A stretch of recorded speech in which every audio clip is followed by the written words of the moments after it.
సర్వజ్ఞత. సర్వజ్ఞత అంటే ఏంటి? సర్వము ఏదైతే జ్ఞానమయ్యుందో, ఆ అవగాహన స్థితే సర్వజ్ఞత. సర్వము కూడా ప్రకాశత్వంగా ఉంది. ప్రకాశంలో ఉన్న జ్ఞానమయమై ఉంది. ప్రకాశం ఎప్పుడవుతుంది? జ్ఞానం వచ్చినప్పుడు. ఎప్పుడైతే అది జ్ఞానము నీకు అవగాహన అవుతుందో, నీలో సర్వజ్ఞత, సర్వాన్ని అవగాహన చేసుకునే స్థితి పెరుగుతుంది. ఇక్కడ ఆత్మస్థితి ఎలా ఉంది?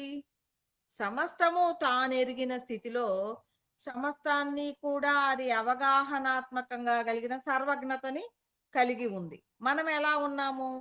ఇప్పుడు ఈ సర్వజ్ఞతకి వచ్చేసరికి మన స్థితిగతులు ఎలా ఉంటాయి అనంటే, మనము ఈ సర్వవ్యాపకంగా దృష్టి పెట్టి, మనము అప్పటికి పరబ్రహ్మ స్థితిని కూడా అవగాహన చేసుకొని ఉంటాం. మనలో ఎప్పుడైతే స్వప్రకాశము అనేది బిగినయిందో, స్టెప్ బై స్టెప్ మనం లోపలికి ప్రయాణిస్తున్నామో, మనలో ఈ సర్వవ్యాపక స్థితి, అవగాహన స్థితిగతులు పెరుగుతున్నాయో, అప్పుడు మనము ఆ పరబ్రహ్మ స్థితి అనేది ఎలా ఉన్న అవగాహన అనేది మనము మన అవగాహన, అనుభూతులు వస్తాయి. దాని దగ్గర నుంచి మన ప్రకాశత్వాన్ని కూడా మనము దర్శించుకుంటాము. అప్పుడు అక్కడి నుంచి ఈ సర్వం మీదకి మన దృష్టి కేంద్రీకరిస్తాం. అంటే పైదాకా ఎళ్లి కొండ చివరన కూర్చొని, కొండ చివరి నుంచి పైనుంచి కిందకి చూస్తూ ఉన్నామనమాట. ఎప్పుడైతే ఈ కిందకి చూస్తూ ఉన్నామో, మన్ని మనం దర్శించుకుంటున్నాం. ఎలా దర్శించుకుంటున్నాం? సర్వజనీన్య స్థితి. అంటే సర్వములో అనేకమైన భూత, భవిష్యత్, వర్తమాన కాలాలలో అంటే ఎన్నో జన్మల నుంచి ఇంకా ఎన్నో జన్మలు ఎత్తాల్సి ఉన్నా, ఇప్పుడు ఎత్తి ఉన్న జన్మలని గాని, వీటన్నిటి యొక్క అవగాహన అనేది మనం తీసుకుంటూ ఉన్నాం. ఎలా ఉంది అంటే మనం అక్కడ నుంచి ఎలా తీసుకుంటున్నామంటే, నేను 2 జన్మలు చూసుకున్నాను, నేను 3 జన్మలు తీసుకున్నాను, 4 జన్మలు తీసుకున్నాను అంటే నీకు అవగాహన వస్తుందా? రాదు. కానీ ఇక్కడ మనము చెప్తున్నాము, సృష్టి స్థితి లయాత్మకంగా భూత భవిష్యత్ వర్తమాన కాలాలలో త్రిగుణాలతో కూడిన అనేక జన్మలని మనం తీసుకొని ఉన్నాము. ఆ జన్మలన్నీ గూడా ఇప్పుడు మనం దర్శిస్తున్నాము. ఎలా దర్శిస్తున్నాము? మన చుట్టూ ఉన్న అనేకమైన రూపాలలో ఉన్న రూపాలలో ఉన్న స్వరూప అవగాహన ద్వారా, అంటే ఎలా ఉన్నాయి రూపాలలో? అనేక పంచభూతాత్మకంగా ఉన్న రూపాలున్నాయి. పంచభూతాత్మకంగా లేని స్వరూపాలు ఎన్నో ఉన్నాయి. వాటన్నిటి యొక్క జ్ఞాన స్థితి అవగాహన మీద మనం దృష్టి పెట్టాం. దృష్టి పెట్టినప్పుడు ఎలా ఉంది అది?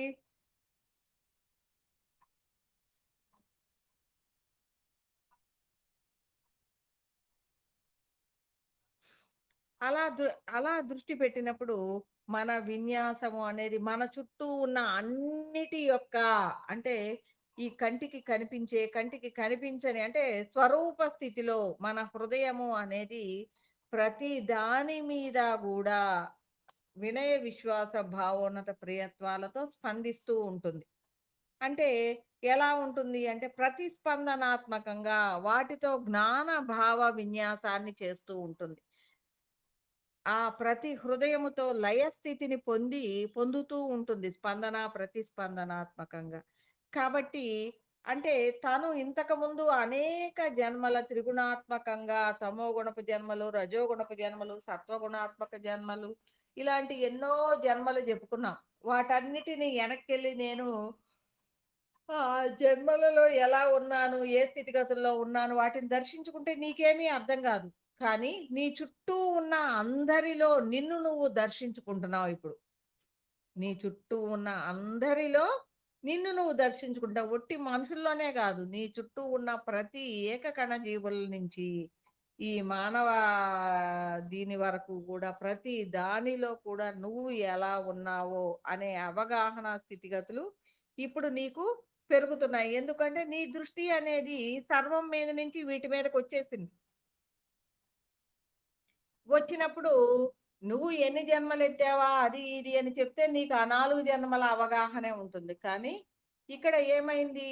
నువ్వు అనేకమైన జన్మల యొక్క సమాహారంగా ఉన్న నీ చుట్టూ ఉన్న అనేక గుణగణాలలో ఉన్న విషయాలని నువ్వు తెలుసుకుంటూ వాటన్నిటి యొక్క అవగాహనే నీ అవగాహనగా పెంచుకుంటూ నీ దృష్టి అనేది సర్వజ్ఞతని అంటే ఈ నా మన చుట్టూ ఉన్న ప్రతి దాని యొక్క అవగాహన స్థితిని పెంచుకోవటమే సర్వజ్ఞత.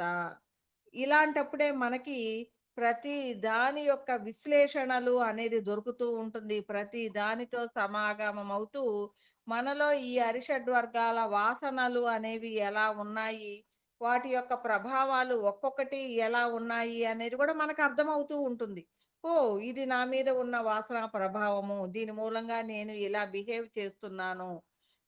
దీని మూలంగా నేను ఇలా ఉన్నాను. దీని మూలంగా నాకింత కోపమొస్తుంది.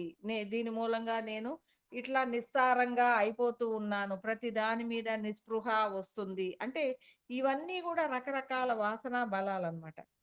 కాబట్టి ఇలా మనము మన యొక్క ఈ వాసనా బలాల్ని విశ్లేషించుకుంటూ గూడా మనము ఈ సర్వజ్ఞతగా ప్రయాణం చేస్తూ ఉన్నప్పుడు దీనినే సర్వజనీన స్థితిలో అంటే సర్వములో జీవించి మరణించి అనేక జన్మలు తీసుకున్న అవగాహన స్థితుల యొక్క ప్రకాశము మీలో ఉంది. అంటే ఆ జ్ఞానమే ప్రకాశమైంది కాబట్టి, వాటన్ని జన్మలలో నీ చుట్టూ ఉన్న అనేక అవగాహనలు గూడా నీలో ఉన్నాయి. ఆ అనేక అనుభవ జ్ఞానాలు నీలో ఉన్నాయి. ఆ అనుభవ జ్ఞానాల సమాహారమే నీవు ఇప్పుడు వీటన్నిటి మీద దృష్టి పెట్టినప్పుడు, నీకు నీ నీ లోపల ఉన్న ఆ సమాహారము అనేది ఎన్‌లైట్ అవుతూ ఉంటుంది. అంతేగాని నీ యెనక జన్మలను చూసుకోవాలి అంటే 1, 2 కనపడతాయో, ఒక 10 కనపడితే చాలా ఎక్కువ. కానీ ఎప్పుడైతే ఈటన్నిటి మీద దృష్టి పెట్టావో, నీ గత జన్మల యొక్క అనుభవ జ్ఞానాలన్నీ నీకు సమాహారం అవుతుంది. అలాంటి సమాహారం అవుతున్న నీవు ఇప్పుడు ఈ దివ్య మార్గంలో ఎలా ఉన్నావు? ఒక్క నిమిషం.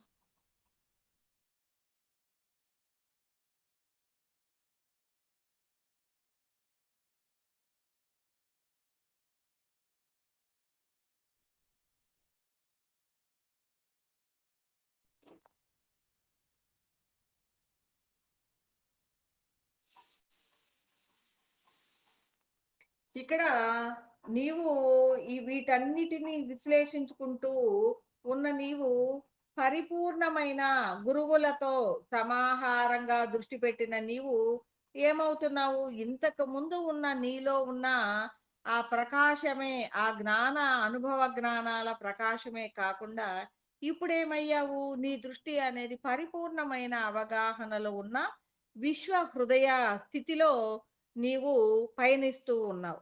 అలాంటి స్థితిలో మీకు భవిష్యత్ కాలంలో ఉన్న ఆ జ్ఞాన అవగాహన కూడా నీదవుతూ నీకు నీ అవగాహనగా పెరుగుతూ ఉంటుంది. ప్రతి దాని యొక్క విషయ అవగాహన అనేది నీకు వస్తూ ఉంటుంది. అప్పుడు నీవెలా ఉంటావు అంటే సర్వజ్ఞుడుగా, సర్వము అంటే ఆత్మస్థితి సర్వజ్ఞతని కలిగి ఎలా ఉందో నీవు కూడా అలాగే సర్వజ్ఞుడుగా సర్వము అవగాహన స్థితిలో ఉన్న ఉన్నప్పుడు నీవు కూడా సర్వజ్ఞుడు అనేది మనం చెప్పుకోవచ్చు. దీన్ని సర్వజ్ఞత అని చెప్పుకోవచ్చు. సర్వశక్తి సంపన్నము. ఈ ఎప్పుడైతే నీవు సర్వజ్ఞుడుగా అంటే ఎలా ఉన్నావు? నీవు పైనుంచి దృష్టి అంటే పైకెక్కావా అంటే నేను ఊరికే ఒక అవగాహన చెప్తున్నా. అంటే నీ హృదయం అనేక అవగాహనల సమాహారమైనప్పుడు వాటన్నిటిని దృష్టి పెట్టగలిగిన స్థితిలో ఉంది అంటే మనకి దేహ స్థితిలో మనం కొండెక్కితే గాని ఊరు కనపడదు. కానీ మనం ఇక్కడ కూర్చొని ఇంట్లో కూర్చున్నా గూడా విశ్వవ్యాపకత్వంగా దృష్టి పెట్టగలిగిన స్థితి అనేది ఎదుగుతాం ఆత్మస్థితిలో. కాబట్టి ఆహ్, ఇక్కడ సర్వ శక్తి సంపన్నము. అంటే సర్వజ్ఞుడుగా నీవున్నావు. అంటే సర్వములో ఉన్న ప్రతి స్వరూపము యొక్క అవగాహన నీదై ఉంది. అంటే చీమగా ఎలా ఉన్నావు? దోమగా ఎలా ఉన్నావు? పులిలా ఎలా ఉన్నావు? చెట్టుగా ఎలా ఉన్నావు? పక్షులుగా ఎలా ఉన్నావు? మనిషిగా ఎలా ఉన్నావు? మరలా నీరుగా ఎలా ఉన్నావు? భూమిగా ఎలా ఉన్నావు? అనేక పంచభూతాలలో కూడా మనము గ్రహాలుగా ఎలా ఉన్నావు? ఇవన్నీ కూడా మన అనుభవ జ్ఞానాల ద్వారా మనం అన్నిటిని తర్వాతనే మనిషి జన్మ తీసుకున్నాం. కాబట్టి మనం అన్నిటిలో గూడా జన్మించి, జీవించి అనేక అనుభవ జ్ఞానాలను తీసుకున్న ప్రకాశము అనేది మనలో ఉంది. కాబట్టి ఇప్పుడు మన దృష్టి ఎలా పెరిగింది? వాటన్నిటి యొక్క సర్వజ్ఞతని కలిగి ఉన్న దృష్టిలో మనమున్నాము. ఇప్పుడు నీ అవగాహన అనేది ఎలా ఉంది అంటే, వాటన్నిటి యొక్క స్పందనల ద్వారా నీవు ప్రతిస్పందనాత్మకంగా వాటిని, వాటి ఉనికిని, వాటి యొక్క స్పందనల్ని నువ్వు ప్రతిస్పందిస్తూ నడిపిస్తున్నావు. ఒక చీమ అడుగుతుంది నాకు ఆహారం ఎక్కడ ఉంది అని. దాన్ని నడిపిస్తున్నావు నువ్వు. నీ ప్రతిస్పందన అనేది నీవు సర్వాన్ని దృష్టి పెట్టి చూస్తున్నావు గదా! నీకు దానికి పంచదార పలుకో, బియ్యపు పలుకో ఎక్కడుందో నీ దృష్టిలోకి వస్తుంది. అది అడిగింది నిన్ను. అది అడిగినప్పుడు నీవు నీకు కనిపిస్తుంది. కానీ దానికి కనిపించదు. కానీ దానిని ఆ దిశలో నడిపిస్తావు. దాని యొక్క స్పందనకి ప్రతిస్పందనాత్మకంగా ఆహారం దొరికే దారిలోకి నడిపిస్తుందనమాట. ఇలా ఒక చీమనే గాదు, ఈ చీమ జేసే పనులలో చీమలాగా, ఏనుగు జేసే పనులలో ఏనుగులాగా, పులి జేసే పనులలో పులిలాగా, చెట్టు చేసే పనులలో చెట్టులాగా, సముద్రంలాగా, నదులలాగా, కొండలలాగా, మబ్బులలాగా, గాలిలాగా, అగ్నిలాగా ప్రతి దానిలో కూడా నీవే లయమయ్యి, అన్నిటి యొక్క అవగాహన స్థితిగతుల్ని పెంచుకున్న నీవు, అన్నిటిలో ఉండి అన్ని పనులు చేస్తున్న విధి, విధాన అవగాహనలు గూడా పెంచుకుంటావు. ఎందుకంటే చీమలో ఉండి చీమ ఎలా స్పందిస్తుందో నీకు అనుభవ జ్ఞానం, నీకు అనేక జన్మల అనుభవ జ్ఞానం ఉంది గాబట్టి, దాని యొక్క నడవడిక అనేది నీకు లోపల మీరందరూ గమనించి ఉంటారు. మీకు మామూలుగా తెలియనివి గూడా కలలలో మీకు చిన్నప్పటి మిమ్మల్ని మీరు దర్శించుకుంటూ ఉంటారు. మీకు మామూలుగా అయితే మీరు చిన్నప్పుడు ఎలా ఉన్నారో ఒక ఫోటో గూడా లేనప్పుడు మీకు తెలియదు. కానీ చిన్నప్పుడు మీరు ఎలా ఉన్నారో కొన్ని కళలలో దర్శించుకుంటారు. అలాగే మీ ఫ్రెండ్సు ఇప్పుడున్న ఫ్రెండ్సు చిన్నప్పుడు మీకు ఫ్రెండ్స్ ఉంటారు. వాళ్ళు ఎలా ఉన్నారో గూడా దర్శిస్తూ ఉంటారు. అప్పుడు అలా దర్శించేటప్పుడు వాళ్ళ మీ పేరెంట్స్ యొక్క వయసులు గూడా అదే స్థాయిలో కనపడుతూ ఉంటాయన్నమాట. ఆ చుట్టుపక్కల వాళ్ళ వయసులు గూడా మీ వయసు ఎలా ఉందో వాళ్ళందరి వయసులు గూడా ఇప్పటి ముసలోళ్ళలాగా కనపడరు. అప్పటి వయసుల్లాగానే వాళ్ళందరూ గూడా కనిపిస్తూ ఉంటారు. కాబట్టి మనము ఎప్పుడైతే ఈ సర్వజ్ఞతని కలిగి ఉన్నామో, ఈ సర్వశక్తి సంపన్నము అంటే సర్వములో ఉండి సర్వవ్యాపక స్థితిలో అన్నిటిలో మనమై చేసే పని ఎప్పుడైతే పని చేస్తే మనకి శక్తి వస్తుంది. శక్తి అనేది వచ్చినప్పుడు మనకి అనుగ్రహం అవుతుంది. ఎప్పుడు అనుగ్రహం అవుతుంది? సంపన్నం అవుతుంది. సుసంపన్నము. ఒక పని చేస్తే మనకేమొస్తుంది? దాని నుంచి ఒక సంపద వస్తుంది. సంపన్నత్వము, శక్తి వస్తుంది. అదే సంపన్నం అవుతుంది. అంటే సంపన్నం ఎలా అవుతుంది? అనేక పనులు అనేక వాటిట్లో ఉండి చేస్తే మన యొక్క సంపన్నత్వము అవుతుందనమాట. అలా మన యొక్క ఆలోచన స్థితిగతులు అన్నిటిలో ఉండి అన్ని పనులని చేయగలిగిన అవగాహన స్థితిగతుల్ని కలిగి ఉంటాం. మనం యూట్యూబుల్లో చూస్తున్నాం. నేను 1,00,000 సూక్ష్మ విన్యాసము చేస్తూ ఉన్నాను. 1,00,000 స్వరూపాలుగా ఎక్కడెక్కడో ఏమేం చేస్తున్నానో నేను దర్శిస్తున్నాను అని ఒక గురువుగారు యూట్యూబ్‌లో మొన్న ఈ మధ్య ఎప్పుడో చూశాను. అలాగా మనము కూడా వాళ్ళు 1,00,000 చెప్తున్నాడు. మనము కోటాను కోట్ల వాటిట్లో విశ్వవ్యాపకత్వంలో అనేక స్వరూపాల సమాహారంగా అంటే మనం స్వస్వరూప అవగాహన మనది జ్ఞానస్థితి. జ్ఞానస్థితి, స్వస్వరూప అవగాహన, విశ్వవ్యాపకత్వంలో ఉన్న జ్ఞానమయం మీద మనం దృష్టి పెట్టాము. అంటే మనము లక్ష అనేది మనకి ఒక చిన్న ఒకటి లాంటిది. మనము లక్షలో చేసే విన్యాసము అనేది ఒకటి లాంటిది. అలాంటి లక్ష కోటాను కోట్ల వాటితో మనము సర్వవ్యాపకములో విశ్వ కళ్యాణ భావనతో మనము నిరంతరము స్పందన ప్రతిస్పందనాత్మకంగా చేసే పనే సర్వశక్తి సంపన్నము. ఇక్కడ ఎవరో వచ్చి చేస్తారు. భగవంతుడంటే ఎలా ఉంటాడు? మనకి కృష్ణ భగవానుడు చెప్తాడు. అన్నిటిలో నేనే ఉన్నాను. అన్నిటిని నేనే నడిపిస్తున్నాను. మనం కూడా చెప్తున్నాం. మీ అవగాహన స్థితిలో అన్నిటిలో ఉండి అన్నిటినీ నడిపించే స్థితికి ఎదిగినప్పుడు నేనైన స్థితిలో ఆయనే మనంగా అయిపోతున్నాం. ఆయన తెలియజేశాడు.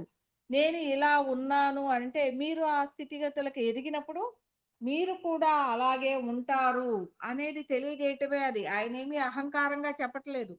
మనం కూడా అహంకారంగా పోవలసిన పని లేదు. అక్కడ కూడా ఆ భగవంతుని యొక్క వ్యవహారంగా మనము కూడా అవగాహన స్థితిగతుల్ని పెంచుకుంటూ ఉంటాం. కాబట్టి ఇక్కడ మనము మన చుట్టూ ఉన్న విషయాలనన్నిటినీ కూడా అవగాహన చేసుకుంటూ సర్వం మీద ధ్యాస పెట్టి సర్వం యొక్క అవగాహన స్థితిగతులను పెంచుకుంటూ సర్వములో స్పందన ప్రతిస్పందనాత్మకంగా నడిపించే విషయాన్ని సర్వశక్తి సంపన్నము అంటారు. ఇలాంటి స్థితిగతులలో ఉన్న హృదయం ఎలా ఉంటుంది అని అంటే ఒక మహా ప్రయోజనమైన హృదయంగా, ప్రయోజనమైన హృదయము అంటే 10 మందికి ప్రయోజనకరంగా పనులు చేసే ఒక లీడర్ ఉన్నాడనుకో, మంచి లీడర్ ఉంటే, అబ్బా! ఆయన ప్రయోజనకరంగా మహా ప్రయోజనం అంటే విశ్వవ్యాపకత్వంలో గొప్ప ప్రయోజనమైన హృదయంగా అన్నిటిలో ఉండి అన్ని పనులని చేయగలిగిన శక్తి సామర్థ్యాలని, శక్తి సంపన్నత లేనిది అన్నీ చేయలేరు. కాబట్టి అలాంటి శక్తి సంపన్నత్వాన్ని కలిగి ఉండటమే సర్వశక్తి సంపన్నము అవుతుంది.